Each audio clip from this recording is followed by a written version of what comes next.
നമസ്തേ. Indian വ്യോമസേനയുടെ യുദ്ധശേഷി എന്നത് ആകാശത്ത് പറക്കുന്ന യുദ്ധവിമാനങ്ങളുടെ എണ്ണം മാത്രമല്ല. ഓരോ വിമാനവും തുടർച്ചയായി പ്രവർത്തന സജ്ജമായ നിലനിർത്താൻ ആവശ്യമായ ആയിരക്കണക്കിന് സ്പെയർ പാർട്സുകളും ഉപകരണങ്ങളും അതിന് പിന്നിലുണ്ട്. വർഷങ്ങളായി ഇത്തരം പല ഘടകങ്ങൾക്കും ഇന്ത്യ വിദേശ രാജ്യങ്ങളെയാണ് ആശ്രയിച്ചിരുന്നത്. എന്നാൽ ഇപ്പോൾ ആ സാഹചര്യത്തിൽ വലിയ മാറ്റമാണ് സംഭവിക്കുന്നത്. ആത്മനിർഭർ ഭാരത് പദ്ധതിയുടെ ഭാഗമായി വ്യോമസേനയുടെ പതിവായി ആവശ്യമായ സ്പെയർ പാർട്സുകളുടെ 97% തദ്ദേശീയമായി ഉൽപ്പാദിപ്പിക്കുന്ന നിലയിലേക്ക് ഇന്ത്യ എത്തിയിരിക്കുകയാണ്. ബാറ്ററികൾ മുതൽ യുദ്ധവിമാനങ്ങളുടെ ടയറുകൾ വരെ, പൈലറ്റിന്റെ പാരച്യൂട്ട് മുതൽ ഇജക്ഷൻ സീറ്റിൽ ഉപയോഗിക്കുന്ന നിർണായക ഘടകങ്ങൾ വരെ ഇന്ത്യയിൽ തന്നെ നിർമ്മിക്കാൻ കഴിയുന്ന സാഹചര്യമാണ് ഇപ്പോൾ രൂപപ്പെട്ടിരിക്കുന്നത്. അടിയന്തര ഘടകങ്ങളിൽ വിദേശ വിതരണക്കാരെ കാത്തിരിക്കേണ്ട സാഹചര്യം കുറയ്ക്കുക, യുദ്ധവിമാനങ്ങളുടെ പ്രവർത്തനക്ഷമത ഉറപ്പാക്കുക, അതോടൊപ്പം രാജ്യത്തിന്റെ വിദേശ നാണ്യം ലാഭിക്കുക എന്നിങ്ങനെ നിരവധി ലക്ഷ്യങ്ങളാണ് ഈ തദ്ദേശീയവൽക്കരണത്തിന് പിന്നിലുള്ളത്. കണക്കുകൾ പരിശോധിച്ചാൽ ഈ മാറ്റത്തിന്റെ വലുപ്പം വ്യക്തമാകും. വ്യോമസേനയുടെ മെയിന്റനൻസ് കമാൻഡിന്റെ നേതൃത്വത്തിൽ ഏകദേശം 62,300 സ്പെയർ പാർട്സുകളാണ് ഇതിനകം തദ്ദേശീയമാക്കിയിരിക്കുന്നത്. കഴിഞ്ഞ 5 വർഷത്തിനിടെ മാത്രം ഇതിലൂടെ ഏകദേശം 582 കോടി രൂപയുടെ വിദേശ നാണ്യം ലാഭിക്കാൻ വ്യോമസേനയ്ക്ക് കഴിഞ്ഞതായാണ് റിപ്പോർട്ടുകൾ. അതായത് നേരത്തെ വിദേശത്ത് നിന്ന് വാങ്ങേണ്ടി വന്നിരുന്ന നിരവധി സാധനങ്ങൾ ഇപ്പോൾ ഇന്ത്യയിലെ വ്യവസായ സ്ഥാപനങ്ങളിൽ നിന്ന് തന്നെ ലഭ്യമാകാൻ കഴിയുന്നു. വ്യോമസേനയുടെ പ്രവർത്തന യൂണിറ്റുകൾക്ക് പതിവായി ആവശ്യമായി വരുന്ന സ്പെയറുകളുടെ 97% തദ്ദേശീയമാക്കിയിട്ടുണ്ട്. മാത്രമല്ല, വിവിധ വിമാനങ്ങളുടെ ഓവർഹോളിംഗിന് ആവശ്യമായ നിർബന്ധിത സ്പെയറുകളും 93% ആഭ്യന്തരമായി ലഭ്യമാകാൻ കഴിഞ്ഞിട്ടുണ്ട്. യുദ്ധവിമാനങ്ങളുടെ സർവീസിംഗും അറ്റകുറ്റപ്പണികളും വേഗത്തിലാക്കുന്നതിൽ ഈ മാറ്റം നിർണായകമാണ്. ഒരു ചെറിയ ഘടകം പോലും വിദേശത്ത് നിന്ന് എത്താൻ ആഴ്ചകളോ മാസങ്ങളോ എടുക്കുന്ന സാഹചര്യമുണ്ടായാൽ വിമാനത്തിന്റെ പ്രവർത്തനക്ഷമതയെ അത് നേരിട്ട് ബാധിക്കും. തദ്ദേശീയ ഉൽപാദനം ഈ ആശ്രിതത്വം ഗണ്യമായി കുറയ്ക്കുകയാണ്. ഇന്ത്യയിൽ തന്നെ വികസിപ്പിച്ചെടുത്ത ഘടകങ്ങളുടെ പട്ടികയും ശ്രദ്ധേയമാണ്. യുദ്ധവിമാനങ്ങളുടെ ഇജക്ഷൻ സീറ്റുകളിൽ ഉപയോഗിക്കുന്ന 76 തരത്തിലുള്ള എസ്കേപ്പ് എയർ എക്സ്പ്ലോസീവുകൾ ഇപ്പോൾ ആഭ്യന്തരമായി വികസിപ്പിച്ചിട്ടുണ്ട്. അടിയന്തര സാഹചര്യത്തിൽ പൈലറ്റിനെ വിമാനത്തിൽ നിന്ന് സുരക്ഷിതമായി പുറത്തേക്ക് എത്തിക്കുന്ന ഇജക്ഷൻ സംവിധാനത്തിലെ ഘടകങ്ങളായതിനാൽ ഇവയുടെ പ്രാധാന്യം വളരെ വലുതാണ്. ഇതിനു പുറമെ 207 തരത്തിലുള്ള പവർ കാർട്ടുകളും 8 തരത്തിലുള്ള പൈലറ്റ് പാരച്യൂട്ടുകളും ഇന്ത്യയിൽ തന്നെ വികസിപ്പിച്ചിട്ടുണ്ട്. Su-30 MKI പോലുള്ള യുദ്ധവിമാനങ്ങളിൽ ഉപയോഗിക്കുന്ന നിർണായക ഘടകങ്ങളും തദ്ദേശീയമാക്കാനുള്ള ശ്രമം പുരോഗമിക്കുകയാണ്. അതിന്റെ ഹൈഡ്രോളിക് ബൂസ്റ്റർ പമ്പ് പോലുള്ള ഘടകങ്ങളും ഉൾപ്പെടുന്നു. ഒരു യുദ്ധവിമാനത്തിന്റെ പ്രവർത്തനത്തിൽ ഹൈഡ്രോളിക് സംവിധാനങ്ങൾ വലിയ പങ്കുണ്ട്. അതുകൊണ്ട് തന്നെ ഇത്തരം ഘടകങ്ങൾ ഇന്ത്യയിൽ തന്നെ വികസിപ്പിക്കുകയും നിർമ്മിക്കുകയും ചെയ്യുന്ന സാങ്കേതിക സ്വയം പര്യാപ്തതയിലേക്കുള്ള പ്രധാന ചുവടുവയ്പ്പാണ്. ഇതിന്റെ മറ്റൊരു പ്രധാന വശം രാജ്യത്തിന്റെ പ്രതിരോധ വ്യവസായത്തിന് ലഭിക്കുന്ന പുതിയ അവസരങ്ങളാണ്. വ്യോമസേന സ്വന്തം സംവിധാനങ്ങളിലൂടെ മാത്രം തദ്ദേശീയവൽക്കരണം നടപ്പാക്കുന്നില്ല. രാജ്യത്തെ സ്വകാര്യ വ്യവസായങ്ങളുമായും പ്രതിരോധ മേഖലയിലെ ആഭ്യന്തര കമ്പനികളുമായും സഹകരിച്ചാണ് നിരവധി പദ്ധതികൾ മുന്നോട്ട് കൊണ്ടുപോകുന്നത്. ഒരു ഘടകം വിജയകരമായി വികസിപ്പിച്ചതിനു ശേഷം അതിനെ വലിയ തോതിൽ ഉൽപ്പാദിപ്പിക്കാനുള്ള ശേഷിയും രാജ്യത്ത് തന്നെ വളർത്തുകയാണ് ലക്ഷ്യം.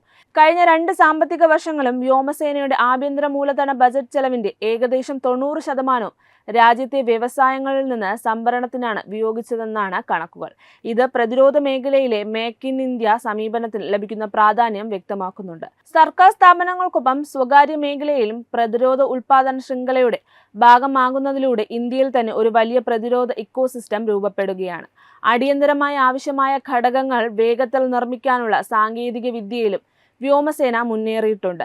ഇതിനായി 3D പ്രിന്റിംഗ് സൗകര്യം സ്ഥാപിച്ചിട്ടുണ്ട്. 2022 പ്രവർത്തനം ആരംഭിച്ച് ഈ സംവിധാനത്തിലൂടെ ആവശ്യാനുസരണം വിവിധ ഘടകങ്ങൾ നിർമ്മിക്കാൻ സാധിക്കും. ഒരു ചെറിയ സ്പെയർ പാർട്ട് ലഭിക്കാത്തതിനാൽ ഒരു സിസ്റ്റം മുഴുവൻ പ്രവർത്തനരഹിതമാകുന്ന സാഹചര്യം ഒഴിവാക്കാൻ ഇത്തരം സാങ്കേതിക വിദ്യകൾ സഹായിക്കും. ഇത് വെറും ചെലവ് കുറയ്ക്കാനുള്ള പദ്ധതിയല്ല. യുദ്ധ സാഹചര്യത്തിൽ സപ്ലൈ ചെയിൻ തകരുകയാണെങ്കിൽ എന്ത് സംഭവിക്കുമെന്ന് ലോകം അടുത്ത കാലത്ത് കണ്ടതാണ്. റഷ്യ-യുക്രൈൻ യുദ്ധം വിദേശ വിതരണ ശൃംഖലയെ അമിതമായി ആശ്രയിക്കുന്നതിന്റെ അപകട സാധ്യത കൂടുതൽ വ്യക്തമായി കാണിച്ചു. യുദ്ധം നീണ്ടു നിൽക്കുമ്പോൾ വിമാനങ്ങൾക്കും ആയുധ സംവിധാനങ്ങൾക്കും ആവശ്യമായ സ്പെയറുകളും എഞ്ചിൻ ഘടകങ്ങളും ഇലക്ട്രോണിക് സംവിധാനങ്ങളും സമയത്ത് ലഭ്യമാകാതെ വന്നാൽ ആ രാജ്യത്തിന്റെ പ്രതിരോധ ശേഷിയെ തന്നെ അത് ബാധിക്കും. ഇന്ത്യൻ വ്യോമസേനയുടെ കാര്യത്തിൽ ഈ വെല്ലുവിളിക്ക് പ്രത്യേക പ്രാധാന്യമുണ്ട്. കാരണം വ്യോമസേന ഇപ്പോഴും വിവിധ രാജ്യങ്ങളിൽ നിന്നുള്ള വിമാനങ്ങളും പ്രതിരോധ സംവിധാനങ്ങളും ഉപയോഗിക്കുന്നുണ്ട്. റഷ്യൻ വംശജനായ Su-30 MKI, MiG-29, Mi-70, AN-32 എന്നിവയ്ക്കൊപ്പം ഫ്രഞ്ച് മിറാഷ് 2000, റഫാൽ തുടങ്ങിയ വിമാനങ്ങളും വ്യോമസേനയുടെ ഭാഗമാണ്. വ്യത്യസ്ത രാജ്യങ്ങളിൽ നിന്ന് വ്യത്യസ്ത തലമുറകളിലെ വിമാനങ്ങൾ ഒരുമിച്ച് പ്രവർത്തിക്കുമ്പോൾ അവയുടെ സ്പെയറുകളും പരിപാലന സംവിധാനങ്ങളും ഉറപ്പാക്കുന്നത് വലിയ ലോജിസ്റ്റിക്സ് വെല്ലുവിളിയാണ്. പ്രത്യേകിച്ച് SU-30 MKI പോലുള്ള വിദേശ ഉത്ഭവമുള്ള വിമാനങ്ങളുടെ കാര്യത്തിൽ വിദേശ വിതരണ ശൃംഖലയെ പൂർണ്ണമായി ഒഴിവാക്കാൻ ഇപ്പോഴും കഴിഞ്ഞിട്ടില്ല. എഞ്ചിനുകൾ, ഏവിയോണിക്സ്, പ്രത്യേക ഘടകങ്ങൾ, ചില അറ്റകുറ്റപ്പണി സംവിധാനങ്ങൾ എന്നിവയ്ക്കായി വിദേശ സ്രോതസ്സുകളെ ആശ്രയിക്കേണ്ട സാഹചര്യമുണ്ട്. 2026-ലും SU-30 MKIയുടെ വിവിധ സ്പെയർ പാർട്സുകൾക്കായി വ്യോമസേന ടെൻഡറുകൾ ക്ഷണിച്ചിട്ടുള്ളത് ഈ ആശ്രിതത്വം പൂർണ്ണമായി അവസാനിച്ചിട്ടില്ലെന്നതിന്റെ സൂചനയാണ്.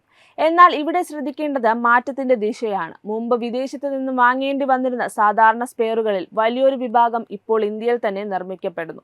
അതേസമയം കൂടുതൽ സങ്കീർണമായ സംവിധാനങ്ങളും ക്രമേണ തദ്ദേശീയമാക്കാനുള്ള ശ്രമങ്ങൾ പുരോഗമിക്കുകയാണ്. റഷ്യൻ വംശജനായ വിമാനങ്ങൾ, എഞ്ചിനുകൾ, ഏവിയോണിക്സ്, ഇലക്ട്രോണിക് വാർഫെയർ സംവിധാനങ്ങൾ എന്നിവയുടെ ലൈഫ് എക്സ്റ്റൻഷൻ, ഓവർഹോൾ എന്നിവ ഇന്ത്യയിൽ തന്നെ നടത്താനുള്ള പദ്ധതികൾക്കും ഇതിന്റെ ഭാഗമായി കൂടുതൽ പ്രാധാന്യം ലഭിക്കും. തദ്ദേശീയ ആയുധ സംവിധാനങ്ങളുടെ ഉപയോഗത്തിലും വ്യോമസേന മുന്നേറിയിട്ടുണ്ട്. ആകാശ മിസൈൽ സംവിധാനവും സാമാർ സംവിധാനവും പോലുള്ള ആഭ്യന്തരമായി വികസിപ്പിച്ച സംവിധാനങ്ങൾ ഇതിനകം തന്നെ പ്രവർത്തന ആവശ്യങ്ങൾക്കായി ഉൾപ്പെടുത്തിയിട്ടുണ്ട്. അതായത് സ്പെയർ പാർട്സുകൾ മാത്രമല്ല, രാജ്യത്തിന്റെ സ്വന്തം ആയുധ സംവിധാനങ്ങളും പ്രതിരോധ ശേഷിയുടെ ഭാഗമാകുകയാണ്. ഇവിടെ ആത്മനിർഭർ ഭാരത് എന്ന ആശയത്തിന്റെ യഥാർത്ഥ ലക്ഷ്യം വ്യക്തമാകുന്നു.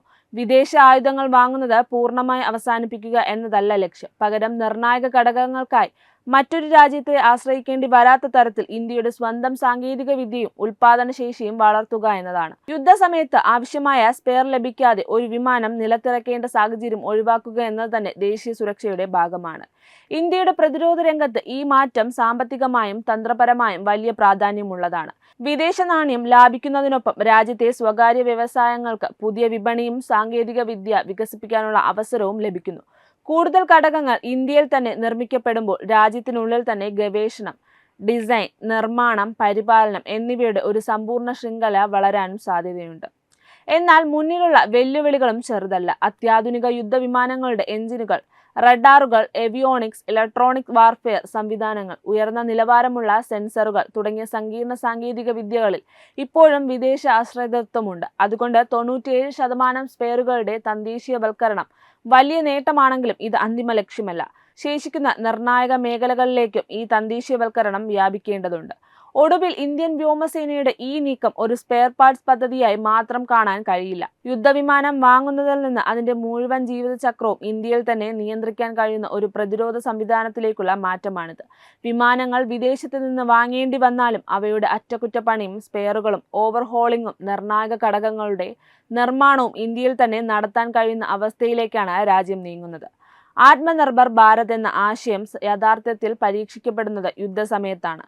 വിദേശ വിതരണ ശൃംഖലകൾ തടസ്സപ്പെട്ടാലും രാജ്യത്തിന്റെ യുദ്ധവിമാനങ്ങൾ ആകാശത്ത് തുടർച്ചയായി പ്രവർത്തിക്കണമെങ്കിൽ ആവശ്യമായ ഘടകങ്ങൾ ഇന്ത്യയിൽ തന്നെ ലഭ്യമാകണം. 62,300ഓളം സ്പെയർ പാർട്സുകളുടെ തദ്ദേശീയവൽക്കരണവും പതിവായ ആവശ്യമായ സ്പെയറുകളിൽ 97% സ്വയം പര്യാപ്തതയും അതിലേക്കുള്ള വലിയ ചുവടുവയ്പ്പാണ്.